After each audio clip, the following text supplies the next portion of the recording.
if we can be very gentle about it. There we go. Okay, here we go. So we can see that. So you're saying that it's a gentle spider. Is it a venomous spider, though? It's just not likely to bite you? It's just not likely to bite you. That's correct. So it's got some pretty sizable fangs there. Is that coming in? I hope that's focusing okay. Yeah, I can see You it. can see her just gently exploring my hand. Probing around a bit. Yeah. An impressive span of leg span. And I think that's what can sort of scare people sometimes.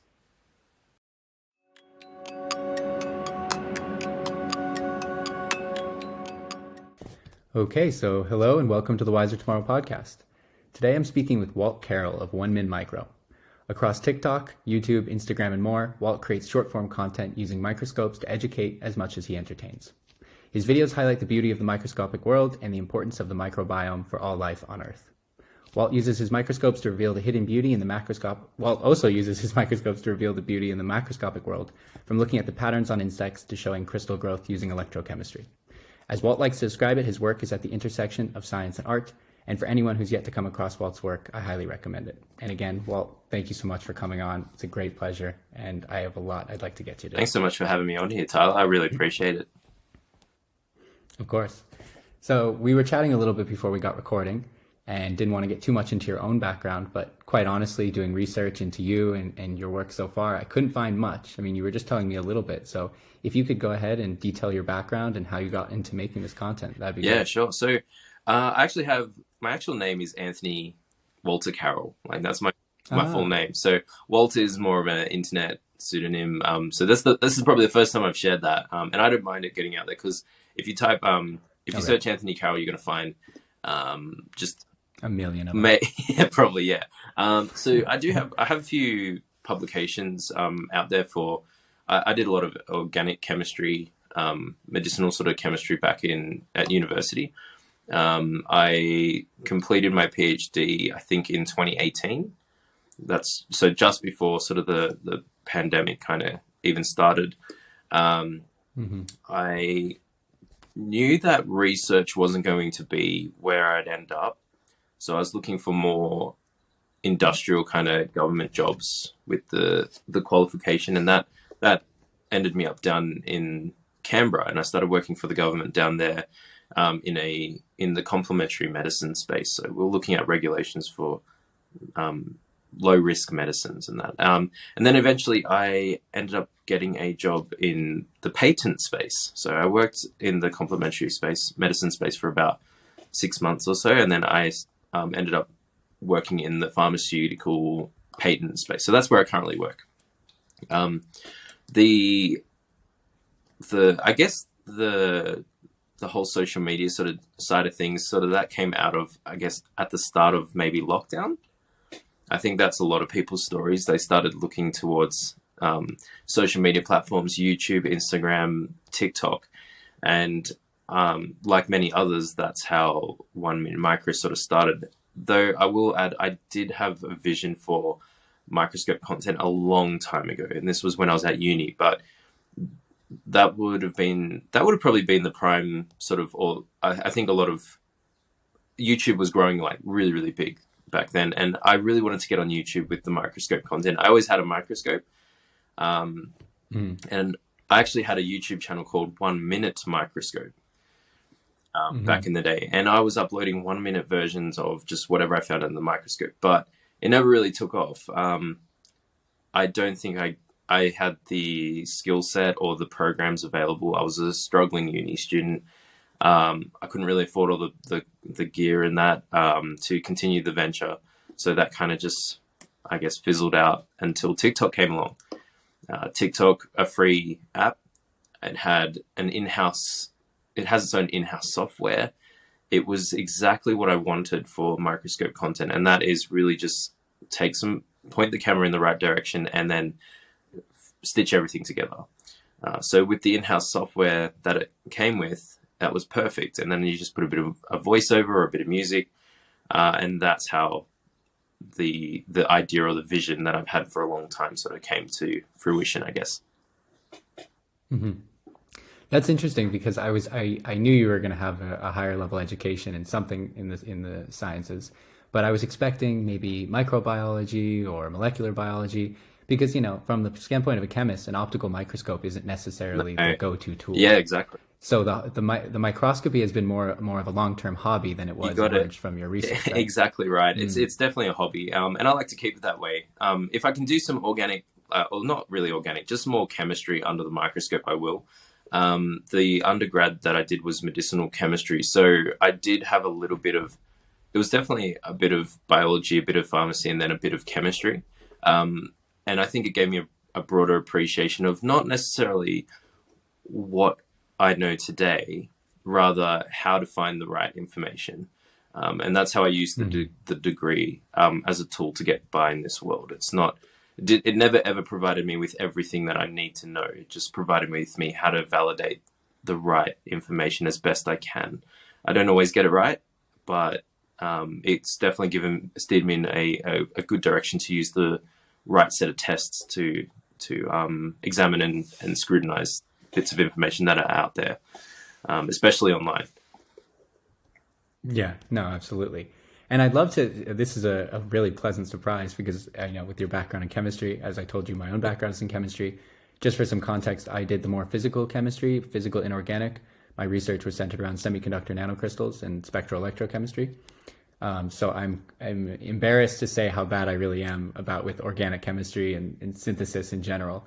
But I would still love to hear as much as you're willing to go into about what your PhD work is about and your experience in organic and medicinal chem. Yeah, sure. So my PhD, I actually was making. It's funny. I never really thought I'd ever end up in an organic chemistry space. I think my high school science teacher would be very surprised. I wasn't the worst, but I wasn't the best. I was probably somewhere definitely in between, maybe a little bit more on the lesser end. And I think that when I got to uni, I still didn't even really take that all that seriously. I think it was by about second year when I sort of realized that I had to sort of put in the effort and the work. I also conveniently met my wife at that time. She was then my girlfriend there, and I think for me, I realized that life was about to get a whole lot serious, like much more like next level kind of thing. And I think that's when I started taking life a bit more seriously. I probably started uni a bit young, to be honest. I probably would have appreciated a bit more life experience to instead of just going from straight to school to uni. But look, I'm here today, so. But yeah, I did medicinal chemistry at university. I I did an honours year. So in Australia, we have an honours year, which is equivalent sort of to a master's. It's a fast track master's, but it opens up the door to get you into the PhD program. And my work was, in a nutshell, I was making anti-diabetic compounds that I found from plants. Or they isolated these compounds in plants, and they had good anti-diabetic properties and sugar managing abilities. And I had to synthesizing them from available chemicals in the lab. And what that does is essentially usually confirms the structure that has been elucidated in from the compounds, and it also gives us access to making variants of the active compound. So that was essentially the work that I did, and it was really awesome. I had a really enjoyable time with the PhD. My supervisor was amazing, and I know not many people get that. We were talking a little bit about that. So it is really important to find a supervisor that you're going to work well with, and that can be a bit hard. It's hindsight's a beautiful thing, a 2020 vision, really, but and sometimes it just doesn't work out. I was very fortunate. My supervisor was amazing. We had a very professional relationship. It was fantastic. Stephen Pine was Professor Stephen Pine was the esteemed professor there. A very approachable guy. I think Yeah, we had a really good run. I put a lot of work into the PhD. I think the first 2 years were quite a struggle in a lot of ways, but it was definitely more working out what didn't work. And then everything just kind of fell into place in the third year for the PhD. We corrected 2 natural product structures as well. So 2 had been previously reported. We found that they were actually wrong. And we were able to provide really solid evidence as to why that was the case. And it was really cool to be able to correct 2 structures. And that's important because if you're dealing with the wrong structure, you've got the wrong foundation to build from. So it's imperative that you do correct that. Yeah. And how about yourself? You mentioned you had the nanocrystal structure background.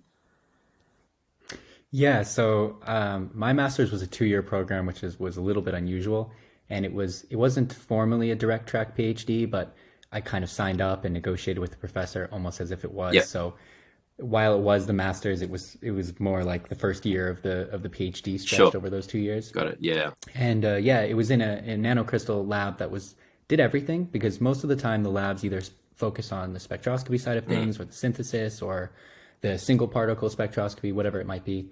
And this lab was quite big, and it did everything from the very beginning to the very end. So Awesome. I was on the spectroscopy team, Yep. and they were interested in learning more about using spectral electrochemistry as a tool to study the photophysics, basically. Yeah, very important tool. And that was definitely some of the tools I might have submitted some samples to, just for some extra characterizing data. It's actually incredible. I look at some of those machines and the physics and the understanding, and then the manufacture behind them is just beyond me. It actually is crazy. When we had an NMR machine at the lab and it busted, and I remember they had to get someone in from overseas, I think maybe Germany, a specialist to come in to just try to figure out what's going wrong. Absolutely incredible in that space. Just my hat off to you. I don't understand it, and I don't pretend to or try to. I just know I've given samples that way, and it just comes back with some graphs, and that's all I need.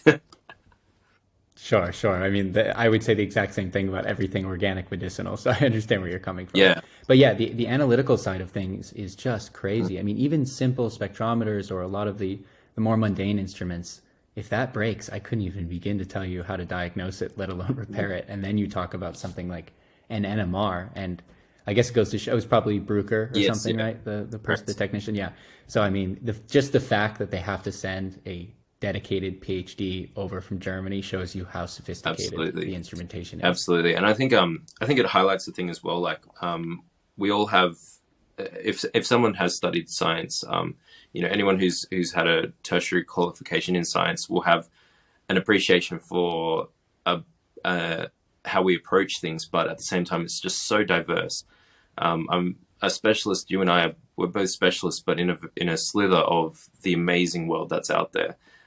Whilst we can perhaps appreciate a lot of different phenomenons and approaching things with the right logic, it just highlights just how diverse and how much information is out there, which is beautiful and amazing. And I don't think if I lived 1,000 lives, I don't think I could learn everything that I need to, and I'd still need another million or so more.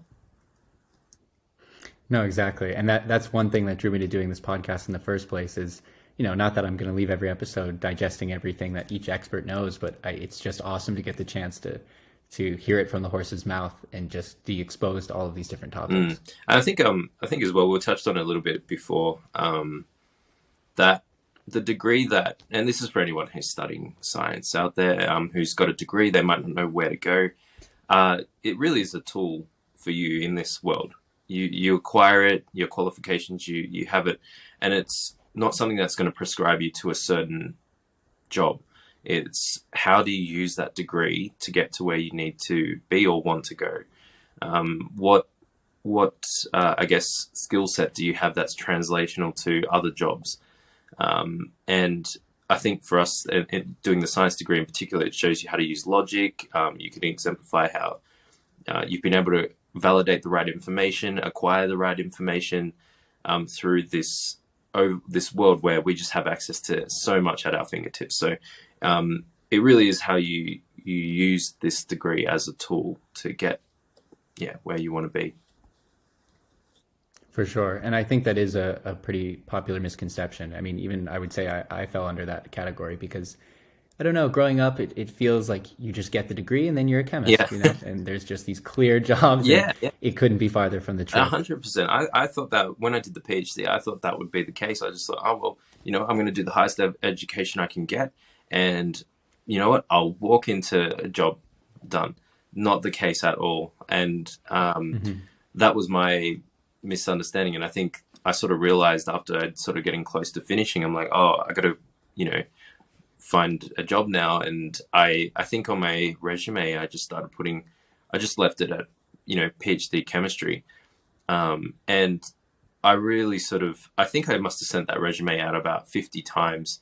And then I had a recruiter call me and they said, listen, I'm going to give you a bit of advice that you're not getting to get this job, but you do need to put a bit more meat and potatoes in your resume. PhD in Hmm. chemistry just doesn't really tell anyone anything. And I just thought that would have that title, that kind of that air that came about it that would get me the job. And it just was not the case, not the case at all. Hmm. Yeah, it's kind of wild because I think I've spoken to a lot of guests recently specifically about the academic system. And I was just talking the other day with someone, and I think it's just 1% of the population holds a PhD. And, you know, obviously that's not uniformly dispersed. So it still to this day surprises me that it isn't enough because they are still so uncommon. Yeah, I mean, look, the job that I work at now, I didn't need a PhD to get. I enjoyed the Hmm. PhD for more personal reasons, but the way the PhD system is, I think it's geared to set you up to become a professor, and usually you take over that role from your professor. But in this day and age, a professor might see 20 or 30 PhD students in their lifetime go through, and there's not 30 professor jobs as well. There's only one, and that professor might stay in that role because a professor role is not.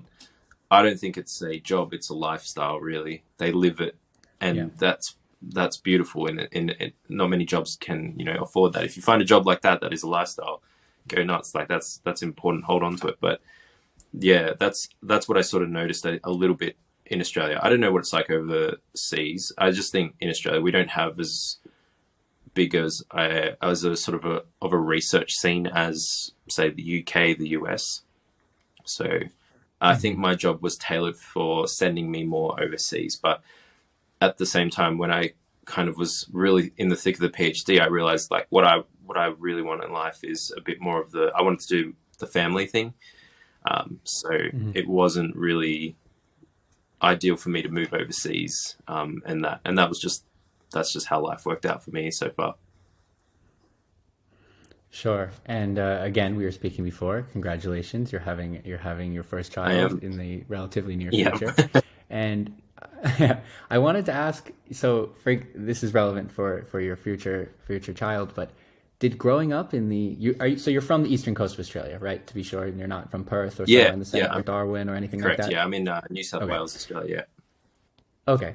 So you grew up in a pretty lush green environment, beaches, jungle, a little bit of Yeah, everything. correct. So do you think that played a role in your affinity for science in general and then specifically the microbiome? Yeah, Tyler. Look, I was outside as a kid growing up. I was always outside. Um, from a very, very early age, I was always flipping rocks over, and I was able to identify spiders and bugs at a pretty early age. I think my parents shared with me when I was about maybe 3 years old. I came inside and I said, I found a redback spider. And they're like, a 3 year old identifying a redback, what? Like, and they went outside and they found it. And it's like, yes, I'd correctly identified a redback spider. So I've had a huge interest in bugs ever since I can remember. I suppressed that a little bit in growing up in primary school and high school because it was definitely a point that I would have been bullied for, and I definitely did get like a little bit on that receiving end.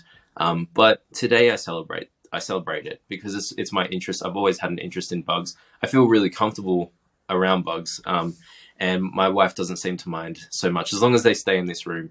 It's okay. But Sure.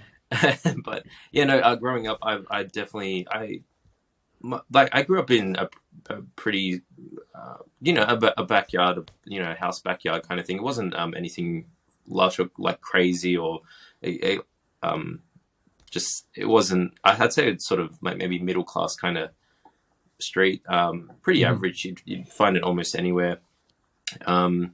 And so I had a bit of a backyard to, play around with, dig up some dirt here and there. The beauty of being in New South Wales is, and where I live, is it's one of those few places in the world you could go from the beach to the snow in one day. So, there's a good range of diversity in between. I've got access to a rainforest if I need. I've got access to the beach and then the snow as well, and even a bit more of the desert. So I've got a good range of places I can access for various specimens. But yeah, in short, I've always grown up really appreciating the micro world, the mini beasts that live around us, that live in the soil, in the grass, in the trees. Absolutely fascinated with it, and to this day I still love them. In fact, it's only grown even more. So and we might even show one or two of my pets. I was just gonna say if depending on her mood, if she's willing to come out, then that sounds awesome. If you could show. Would you like me to show it now? That would be great. I mean, whenever's comfortable for you, but sure. Let's pull it out. So in this container we have a beautiful huntsman. This huntsman, I have no idea what type of huntsman it is. So bugs are kind of like cats and dogs, right? You can have different breeds of dogs. You can have different breeds of cats, and huntsmans are very much the same. So I actually don't know what type of huntsman this is, but she is absolutely beautiful. I think I found her because I was cutting some wood for my wife's nan, and this one just came out. Now, huntsmans, I'm terrified of spiders. I'll just put that out there. But I think really, I am. I absolutely. I think it's more if I don't know where they are. That's if I've seen one and then it disappears. I'm like, oh, yeah, we're in trouble now. But in Australia, we do have a lot of dangerous spiders.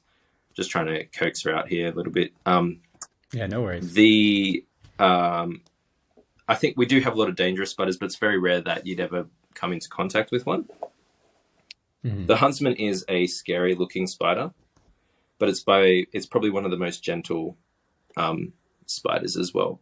I think a lot of people freak out when they see one because it's just so big, and especially if you're driving in a car, they love to just tuck under that sun visor.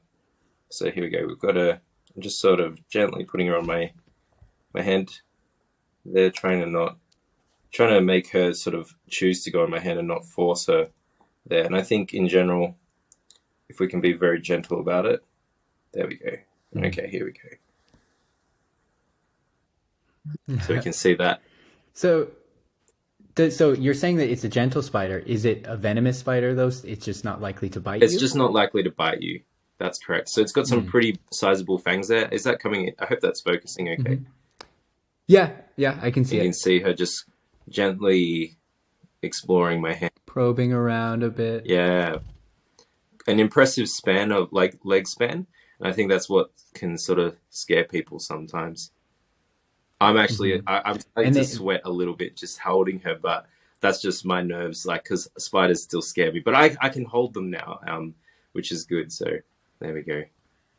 Beautiful spider. That's fascinating. I mean, again, I of course believe you, but I think many other people would have a hard time taking you seriously saying I'm scared of spiders while holding a huntsman spider on your hand. Yeah, no, it's just, I think it's just sudden movements, but I try to override that in my brain. I try to think the spider is probably more scared of me than I am of the spider, and sudden movements are probably not the best for it. But I've never ever heard of anyone being bitten by one. I'm sure people may have if you really press on it, but I've never been bitten by her, and spiders of that as well. I think when they're startled, they move very quickly, and that's what can impact a bit and scare others as well. Mm-hmm.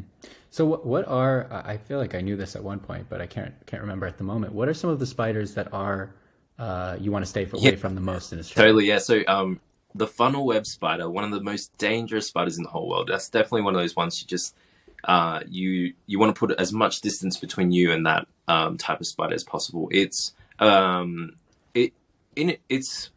because the spider itself, like I've only seen one in my life, and it was dead. It was in a pool. My wife's nan had a whole bunch on her property once. She had a spider collector come and he picked them all up. I think he found 9 of them, but they were all in the same area. Oh, they were wow. just in the same little spot, and they burrow into the ground mostly, and they will they can go about nearly a ruler's length kind of depth. Wow. Yeah, so they're one of those spiders that you're unlikely to see, but if you do see one, you want to stay away from it. If it bites you, you will probably die. Like that's how bad. But we do have the right medicines and anti venoms and all that in hospital for it, so it's not too bad. That's definitely one you want to stay away from. I can't really think of any other spider that would necessarily kill you, but there are a lot of spiders that, if they bit you, would probably send you to hospital, at least just for like you'd have, nausea, sweat, sort of stuff like that.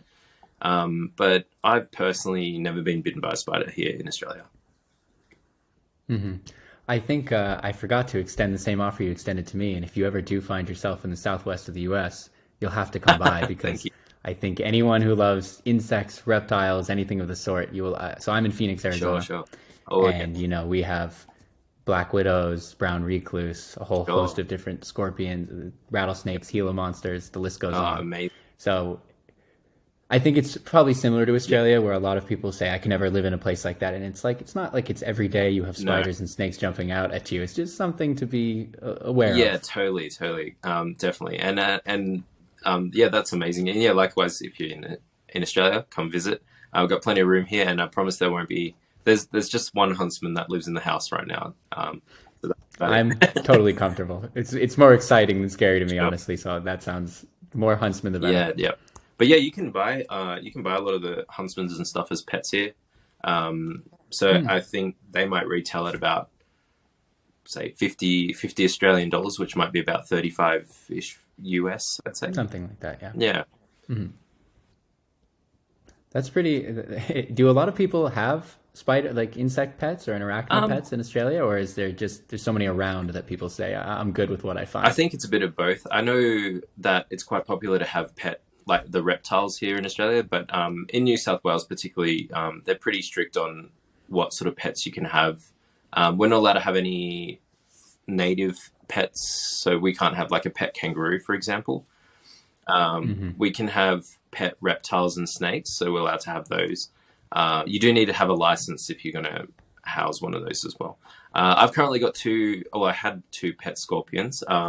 One got eaten by, one wasn't so well in it. Yeah, it didn't do so great, and I think the crickets kind of got to it yesterday. But I do have a big scorpion as well as a pet, and that's a Flinders Range. So they're all found in Australia, but they're rare in my area, so you'd have to buy them in. But I personally love them. I love being surrounded by exotic bugs and strange insects as well. It's funny. I'm not a cynical person. I don't think people are out to get you or anything like that. But I do joke that sometimes I'd rather. So I have pet leeches as well, proper sizable leeches. They've featured in 1 or 2 of my videos, and I sometimes joke that I like, people think, you got a pet leech? That's weird. Why do you have a pet leech? And I get that comment a lot, but sometimes I joke and I think I'd rather be surrounded by a leech because I know its intention. I know what it's about. Yeah. It's pretty upfront. Whereas some people, maybe not so. But I'm not a cynical person like that. I don't think that of people in general. It's just one of those things I go to. But yeah, I love being surrounded by the bugs and the microbe world.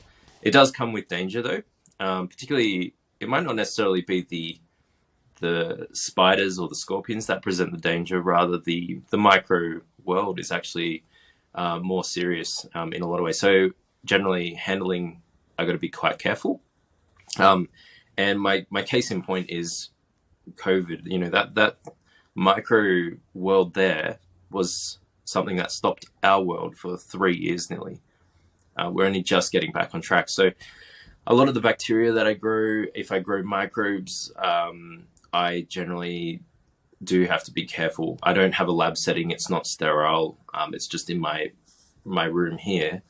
So I generally have to try to respect that as well, because sometimes it's not the biggest thing that's going to kill you. It's going to be the smaller thing that you can't see.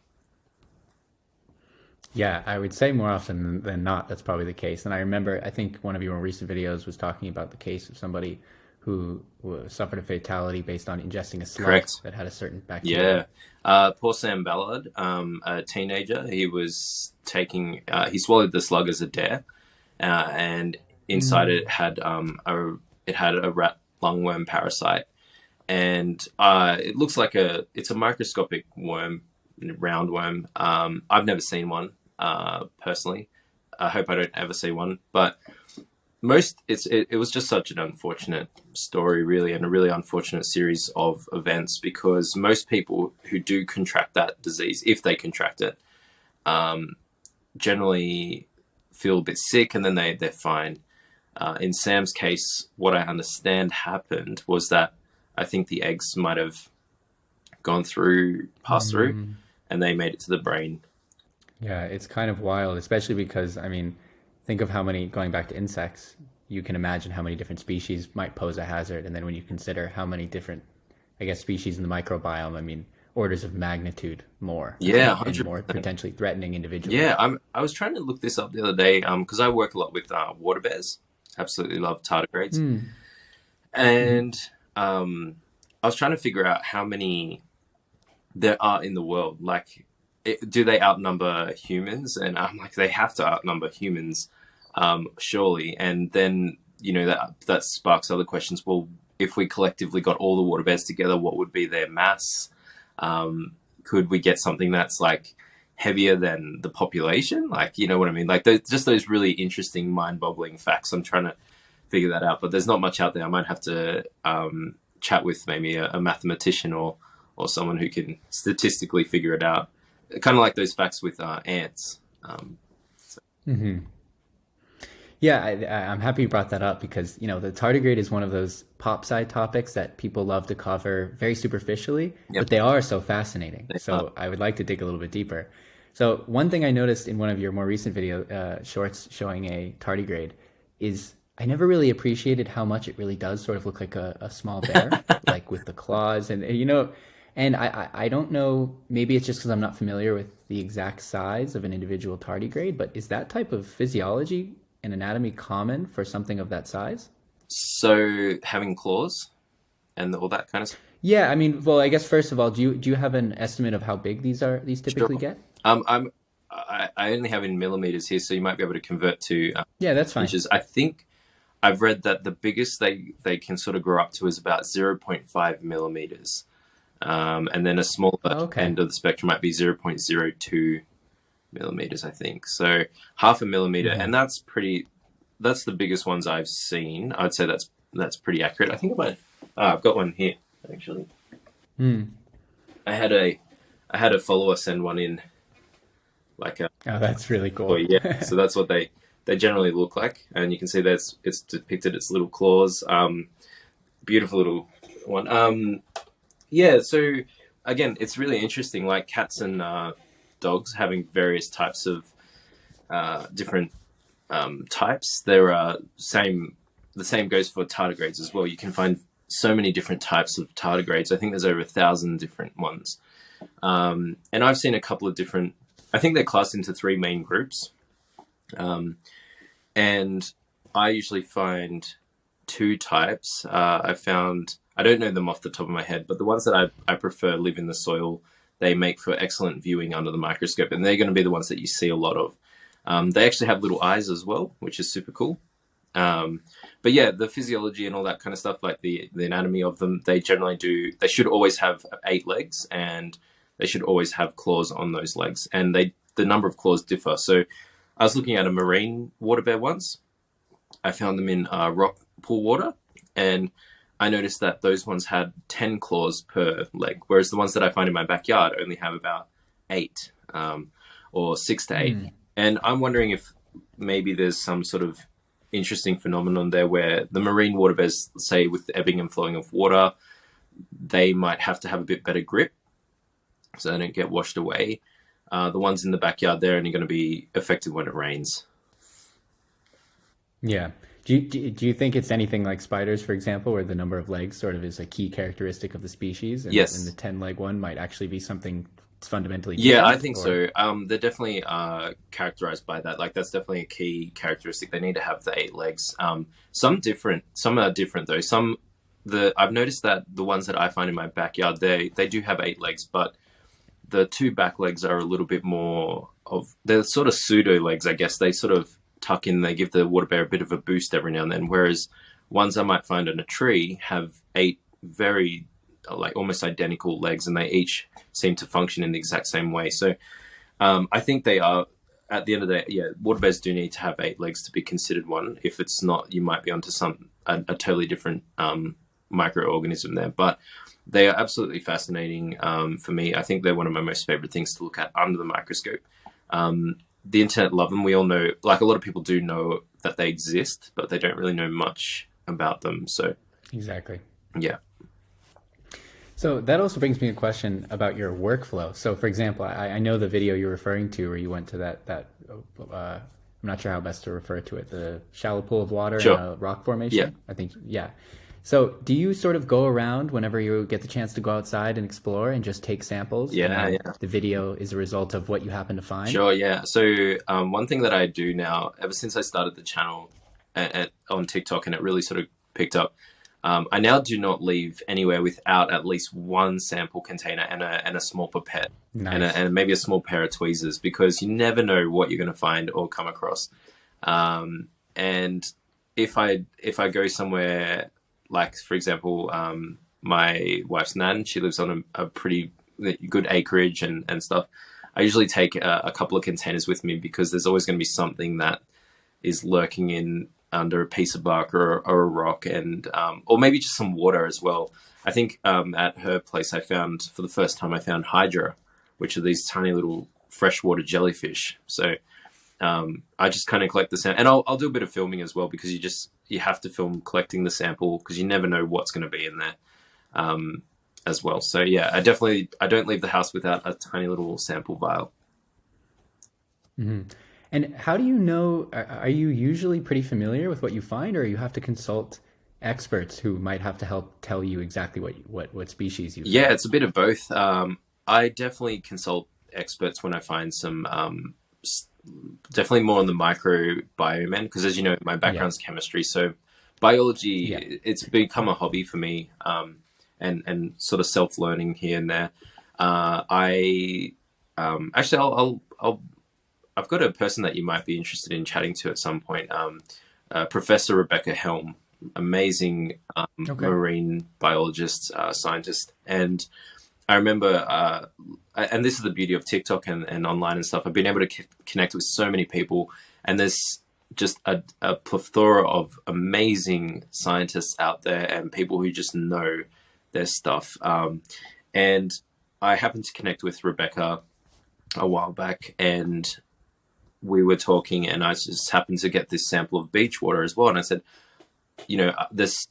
sorry, I'm jumping a bit ahead of myself. I'll add context here. But so what I find inland in terms of the microbiome and is totally different to what I find in a rock pool water as well. And it's such a different world even between the two. So when I got my sample of beach water, I was looking through it, and I found these tiny little, kind of like jellyfish. I didn't know what they were, to be honest. They were just slow moving coral, and I've made a video about it. It's somewhere buried deep in the chain of videos that I've put up, and I just didn't know what it was. So at the same time, having connected with Rebecca, I said, "Oh, hey, you seem to be, you know your stuff with marine biology and stuff like that." And I said, "What do you make of this?" And she identified it, like, just knew exactly what it was. So she's only seen it a handful of times, so she was really happy to see it. And that I was then able to use that information and put that in the video and correctly identify it. I've made mistakes in the past as well. And the community that I've been able to connect with and join and in some way build have been absolutely amazing. And they've been upfront, and they'll tell me, "Oh, hey, listen, I think you got this wrong. It could be this."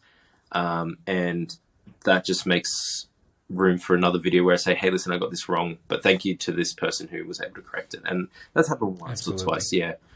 So I think in short, I usually get, if I don't, I feel like I've got enough people now to, if I find something that I've never seen, I could go to and ask them a bit about it, and they would be able to put me in the right direction, or at least even identify what I'm looking at. Mm-hmm. No, it's fascinating. And I agree. I mean, my own experience as well is just getting to know so many different people. I mean, I heard for so long from the outside that the creator space is really community oriented. And it's not that I necessarily didn't believe it, but it's hard to understand. But even doing this for the little time that I have, it's very apparent that is sincerely the case. And it's been the best surprise I've gotten so far. Yeah, totally. Look, there are definitely creators out there who just don't really have time, or they don't, like really want to know much or about you and that kind of thing.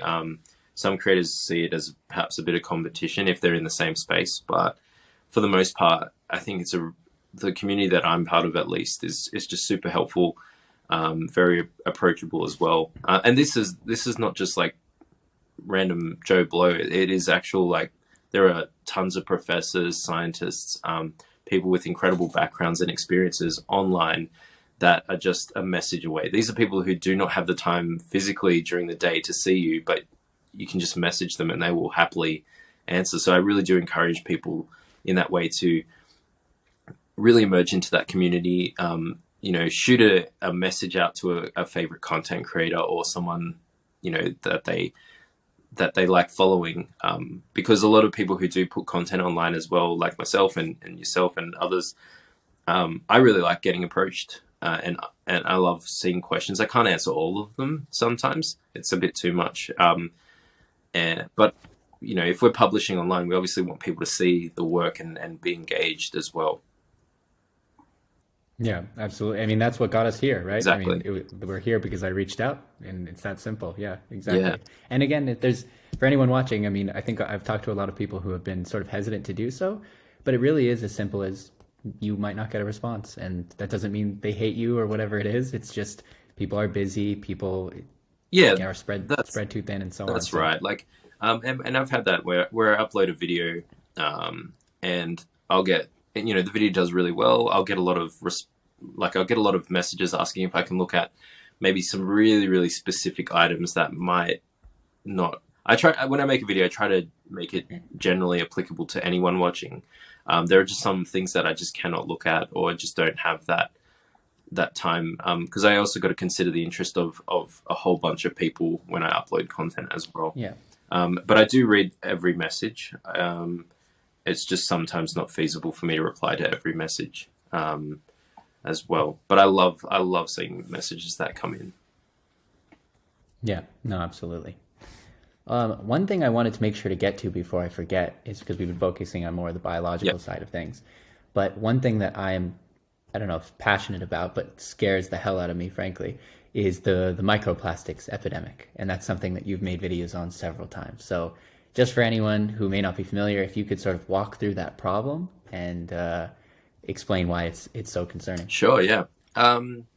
Microplastics plastic has changed the world. When it was invented, it was just, if you could put like a milestone, I guess, in a way, or a pivotal moment, it would have definitely, I think plastics, when that sort of became a bit more commercial, that would have been one of those game changers at the start.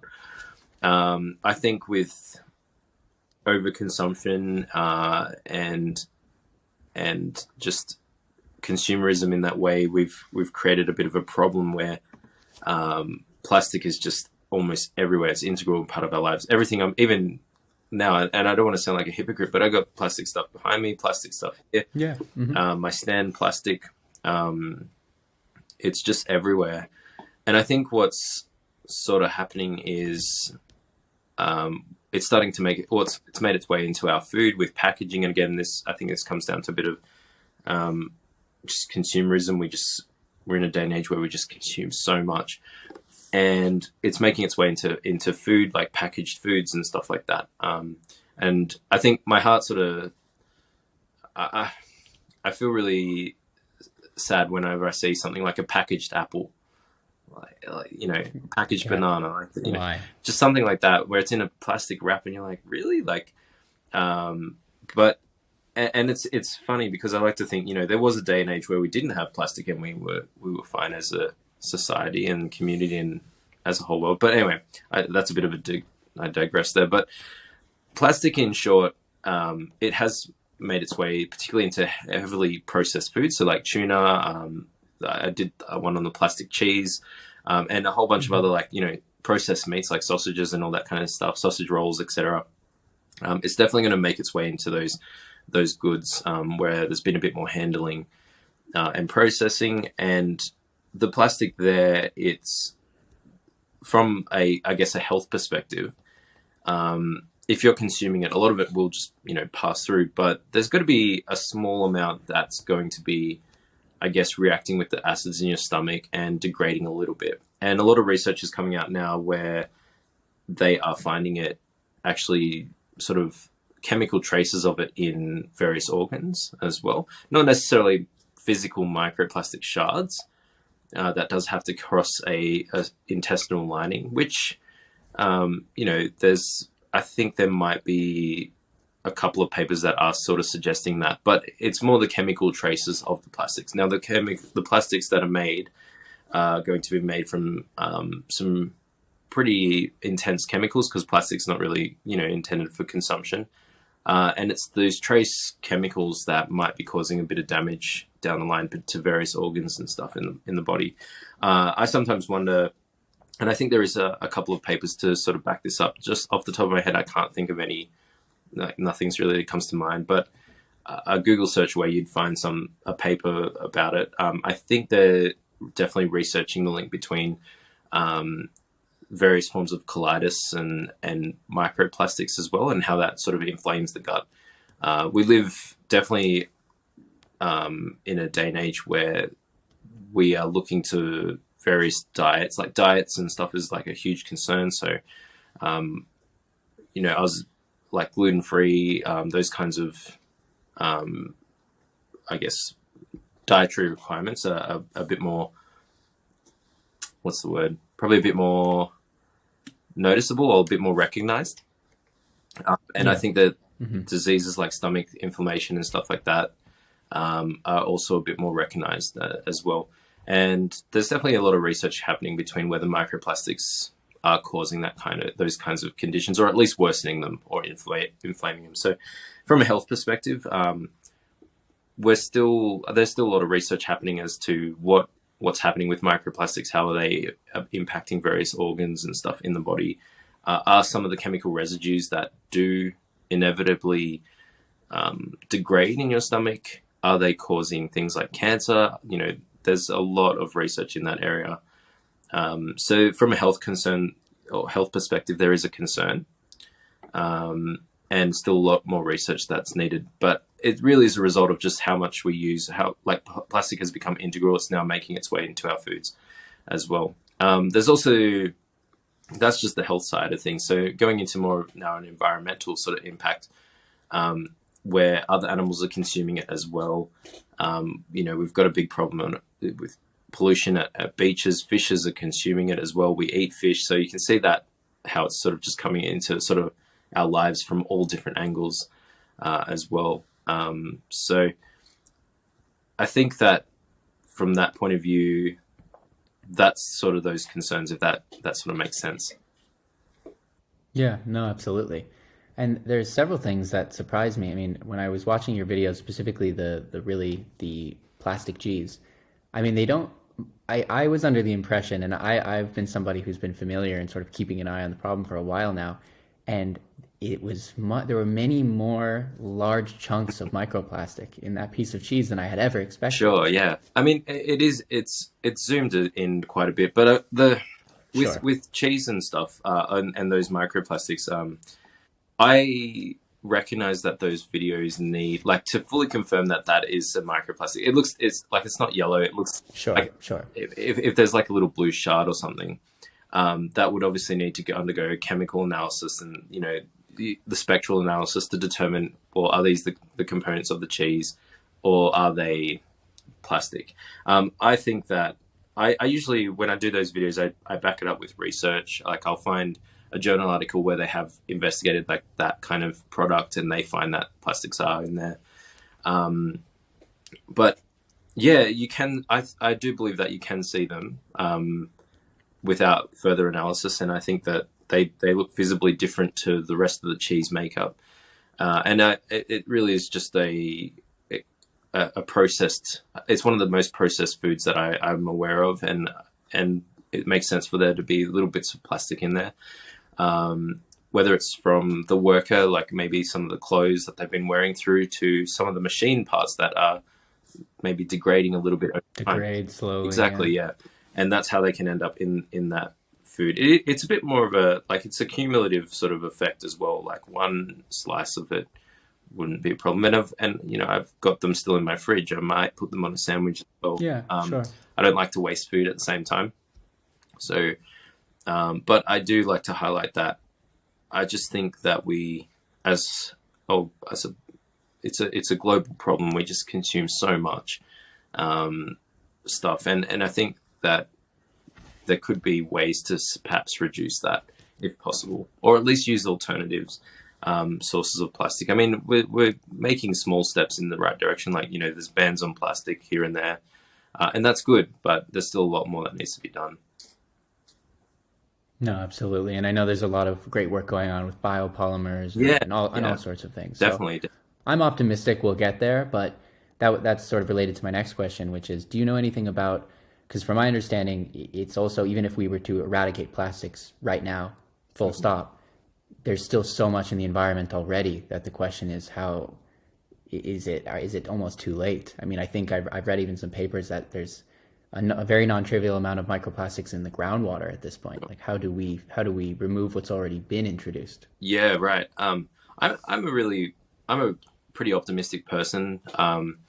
It's I think because I don't have the solution at all. Like, I have no idea what you would do to solve it. I wouldn't necessarily see that as a way of just I wouldn't see it as a doom gloom kind of situation. I think when I make my videos, and this was the principle behind a lot of them, when I upload a content piece, I like to think that there is someone out there who is smarter than me, who is smarter than anyone else, like, you know, and will just have their brain will work in a way that they will know how to solve this. And I know that person's out there. However, they need to be aware of the problem, and that's why I make the videos, because I know they have such there's potential for a huge reach on the videos, and a little bit of education. Maybe it sparks the interest in that scientist that would know what to do. So I believe that the person is out there who will have the solution. It's just they need to have access to that problem first. And so I think there's going to be someone who will solve it. And I was actually, like, I think that principle sort of for me came to light a little bit the other day when there was that the news story about the renewable energy source that had just been discovered, you know, the fusion breakthrough. Right. Exactly. Again, I don't know anything about that, but just those kinds of stories where someone has got a solution, I think I'm pretty positive. Like, I'm so positive that someone out there statistically would know, like, how to fix this microplastic problem. And that's why when I make the videos, they're for everyone. And I really want to provide that equal education or access to everyone as well. Because I think that, and this is a bit of a tangent, but, you know, I've seen people at uni who I think should be there, and I've seen people at uni who I think shouldn't be there, just from depending on what access they've had in life to education.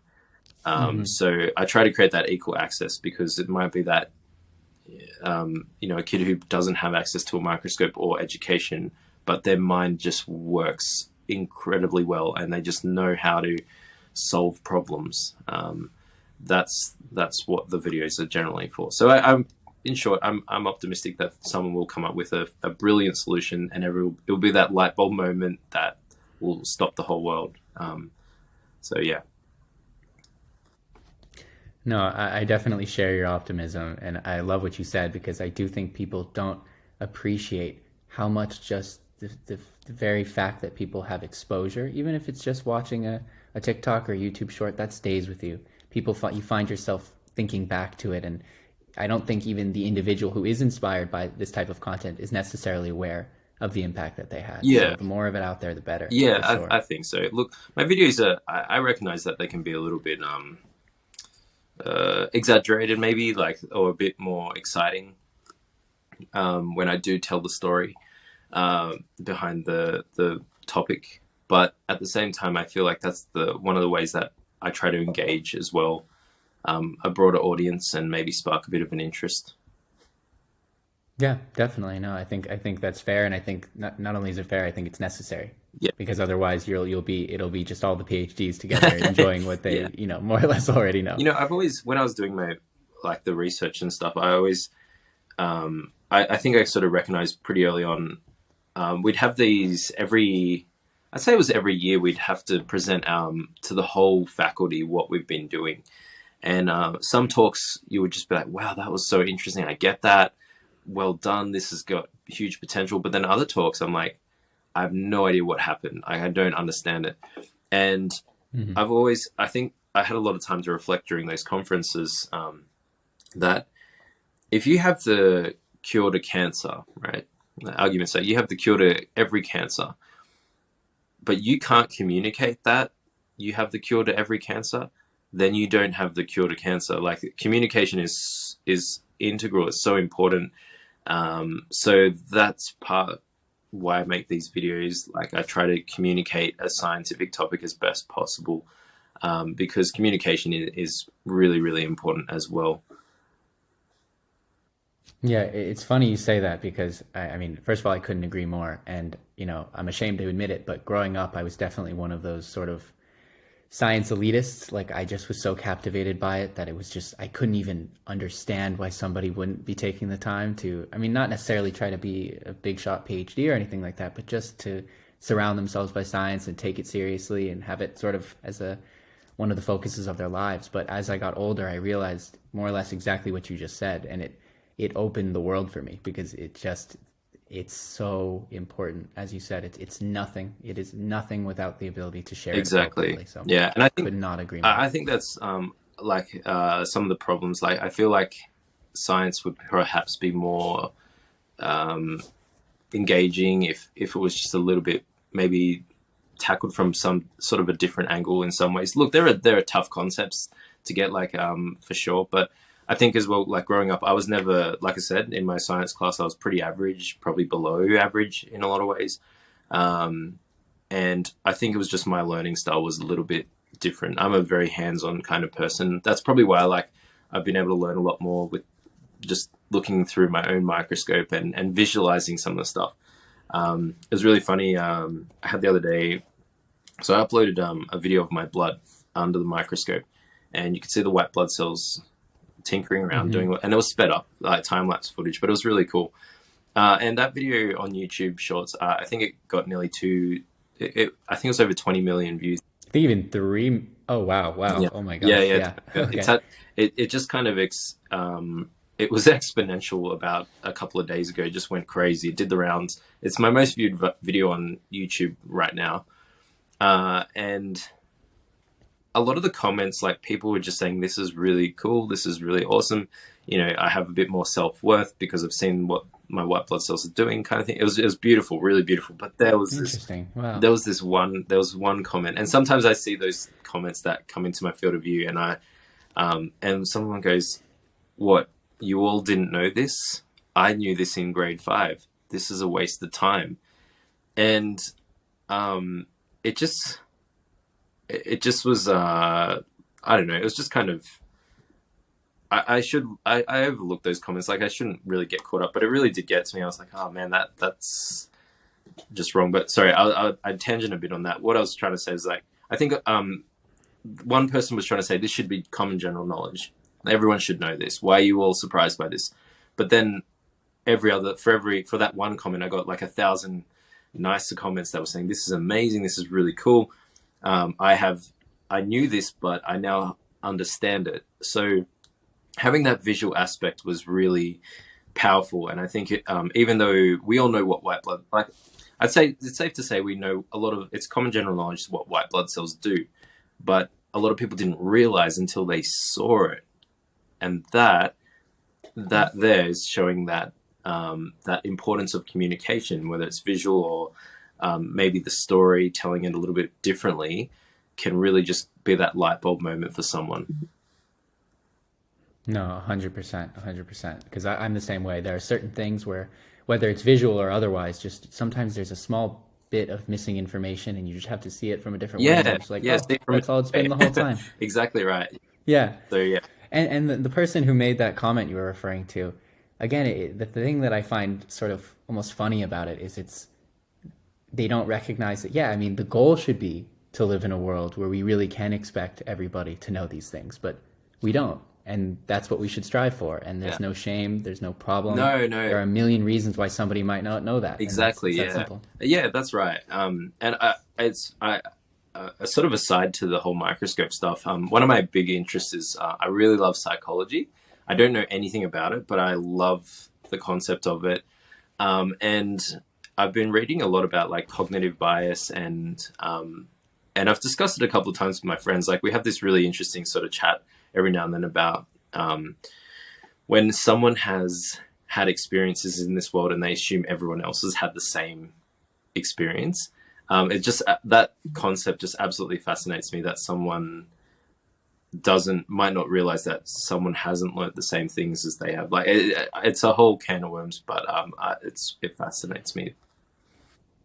No, for sure. And I'm sure you're familiar then with the Dunning-Kruger effect, where people who know less over-report what they know and people who know more under-report what it is fascinating. And I think it's cool that type of thing has gotten a lot more focus in recent years, because I think we don't understand enough, and I don't think enough people understand enough as well. Yeah. And I think it's kind of a missing link to get society in order in a lot of ways. 100%. Okay. Oh, yeah. No, go ahead. Sorry. I was going to ask, if you get any negative comments, how do you usually approach them online? Like, what's your take? It's an interesting question. Whenever I've gotten negative comments, I would say there's categories of negative comments. Because, so I think there are the negative comments that are, even if they're sort of mean-spirited, if I'm being honest with myself, I go, you're right. It's a good piece of feedback. And I try to not let the fact that it was maybe articulated in a harsh way take away from the fact that it is useful. And then there are the people who have negative comments that are they're almost unintelligible. Sure. I mean, I can't even understand what they're saying or where they're coming from. And then there's something in between. Sure. But for me, maybe it's just because of the size of everything I've done so far. Like I do definitely get those negative comments, but I just get so few comments to begin with that it's yet to be a problem for me.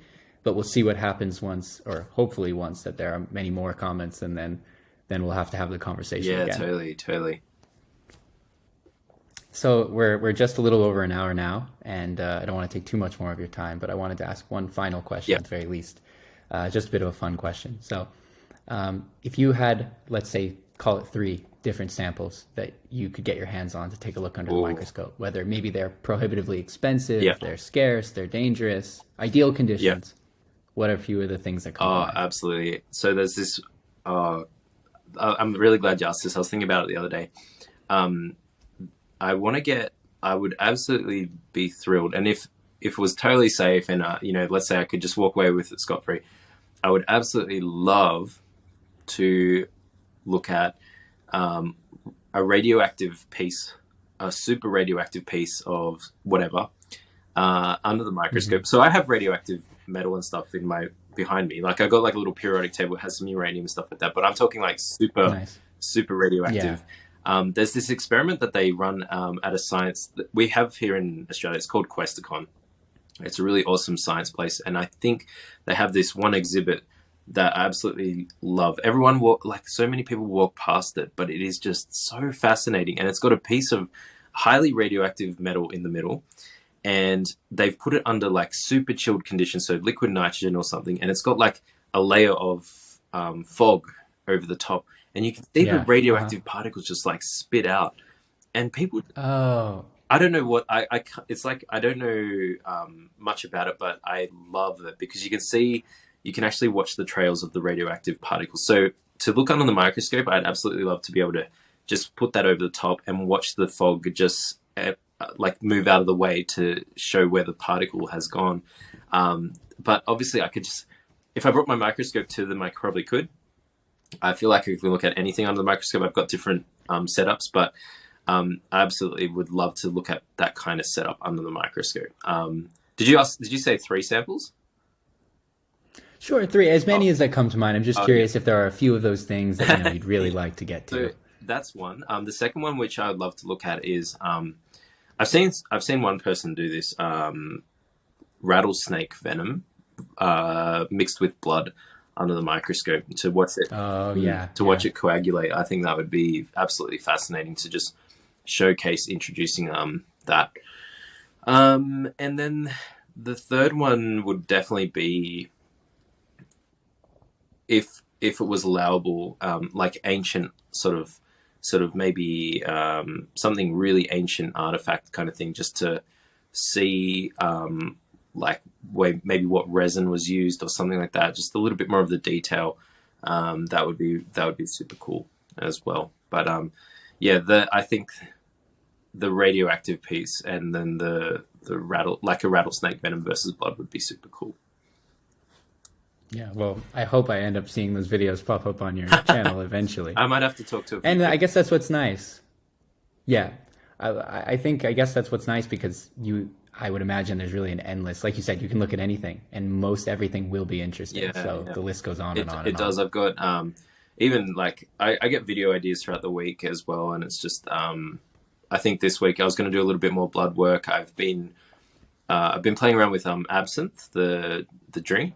Oh, nice. Yeah, and that grows some really amazing crystals under the microscope. So, oh, that's a cool one. Yeah, it's just stuff like that. I had another idea for one. I think I was going to do absinthe. Have you ever thought? Bacteria. Say again, sorry. You cut out just for that moment. Absinthe versus bacteria. Oh, Yeah. I see. Like the hand sanitizer videos. Kind of, right? yeah. And just show that the different concentration might impact differently on the survival of the bacteria, stuff like that. That would be really cool. Have you considered, I wanted to ask this as well, have you ever considered looking at kombucha, with that being such a big trend? Yeah. And I think that could be cool. I don't know if you have the resolution for it. Yeah, 100%. Yeah, like that's bread and butter for the channel. I think I might even have a look at it. Yeah, and I think kimchi maybe might be something similar. Yeah. The fermented cabbage, same. Yeah.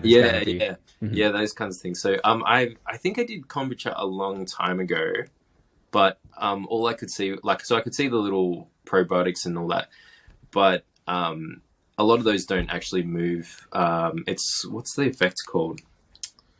Oh, it's left me. It's where particles bounce off water. It's got a name.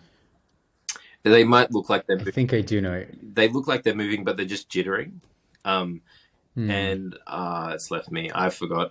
I forgot the effect. But yeah, you can see. No worry, I have to. I think with kombucha, that's what you can see. And it looks like they're moving, but they're just jittering because they're interacting with water molecules. So it's a fascinating sort of thing to see anyway. Yeah, no, that's still awesome. Again, like you said, pretty much anything I can imagine would be great, really. Tyler, thank you so much for catching up. I've had an absolute pleasure just talking about myself. I can talk about myself for days, so I do apologize for just a lot of the ramblings and that. That's what you're here for. That's perfect. Thank you. Look, if any podcasts or anything like this ever come up in future, I'd love to jump on. My door's always open. I really love the ship that you run here. I think it's fantastic.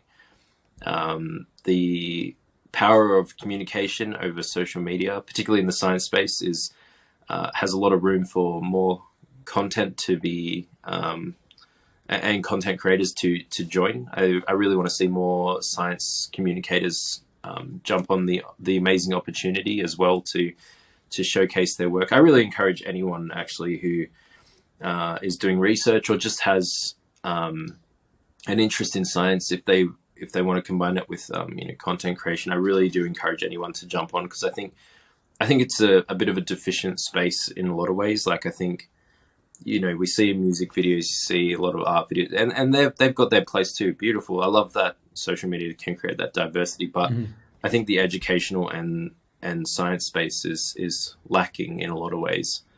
Just being in that space myself, you in that space, creating over the past couple of months and year.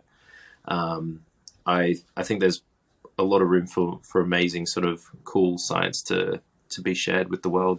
So thank you, Tyler, for just all that you do here, and just I love this project that you've got. It's going to be an amazing collection of people with so many rich and diverse backgrounds joined together. So the vision is beautiful. I love it, and I hope that if you ever need any, if you ever have a content creator that you have in mind, or you're after some. Let me know, because I might be able to, I might just be connected with them, and I could say, hey, listen, my mate Tyler here's absolutely awesome. He's got this really cool podcast. You can talk about yourself for hours. Yeah, I might, can easily do that. So thank you so much for having me on the program, Tyler. I really appreciate it. Yeah, of course. And again, thank you so much. All of that means a lot. It really does. So thank you. And I would love to talk again. I mean, I'll definitely knock on your door for leveraging connections and so on. But I mean, I'll show you another time the list of questions I have. There's a lot more that I could get to. So maybe in a couple months or whatever it is, we can have a round two. Yeah, totally.